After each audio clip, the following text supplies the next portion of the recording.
নমস্কার বন্ধুরা, রান্নাঘর ৪০৮ আরো একটি নতুন ভিডিওতে সবাইকে স্বাগত। আজকে আমি বানাবো পাকা আম দিয়ে সুজির একটি রেসিপি। এই জন্য আমি পরিমাণ মতো উপকরণগুলো সমস্ত এখানে নিয়ে নিয়েছি। এবার একটি কড়াই বসিয়ে সেটা গরম হয়ে যাওয়ার পরে আমি এখানে ঘি দিয়ে দিয়েছি। ঘিটা গরম হয়ে যাওয়ার পরে আমি এখানে কাজু কিশমিশ দিয়ে দিলাম এবং কাজু কিশমিশগুলো লাল করে ভেজে নেব। তো দেখতেই পাচ্ছেন কাজু কিশমিশগুলো ভালো করে ঘিয়ের মধ্যে নাড়িয়ে নিচ্ছি এবং এগুলো লাল হয়ে ভেজে যাওয়ার পরে এগুলোকে তুলে রাখবো। এবার ঘিয়ের মধ্যে দিয়ে দিলাম কিছুটা এলাচ দানা, কারণ এতে গন্ধটা খুব সুন্দর আছে, আমার খুবই ভালো লাগে। এরপর আমি দিয়ে দিলাম সুজি। পরিমাণ মতো সুজি দেওয়ার পরে সুজিটাকে ঘিয়ের সাথে ভালো করে মিশিয়ে নেব। এ সময় আমি গ্যাসের ফ্লেমটাকে অবশ্যই কমে রাখবো, কারণ এতে পুড়ে যাবার সম্ভাবনা থাকবে না।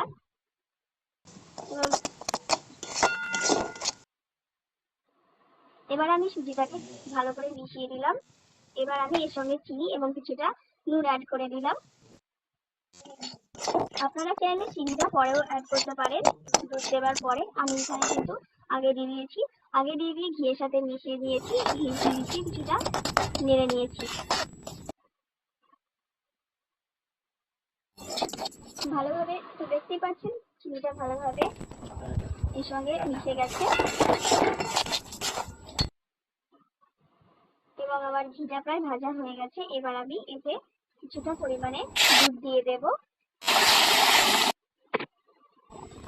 দুধ দেওয়ার পরে আমি কিছুটা এখানে জল অ্যাড করে নিলাম। এবার আমি সমস্ত উপকরণগুলো এর মধ্যে দিয়ে দেব, যেমন গুঁড়ো দুধ, ভেজে রাখা কাজু কিশমিশ এবং পাকা আম যেটা আমি রেখেছিলাম সেটা আমি এর মধ্যে ঢেলে দিলাম, কারণ এই রেসিপিটাতে পাকা আমই হচ্ছে মেন। এবার আমি গ্যাসটাকে কম রেখে এখানে আমি সমস্ত উপকরণগুলোকে মিশিয়ে নেব। তো দেখুন সমস্ত উপকরণগুলো মিশে গেছে এবং এতে খুব সুন্দর একটা কালার চলে এসেছে।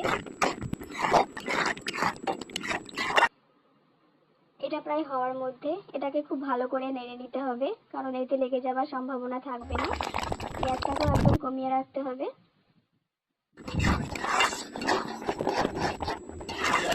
এবং নামানোর আগে এটাকে বেশি করে নাড়তে হবে। এবার আমি এটাকে নামিয়ে নেব। এই জন্য একটি থালাতে আমি আগে থেকে ঘি মাখিয়ে রেখেছিলাম।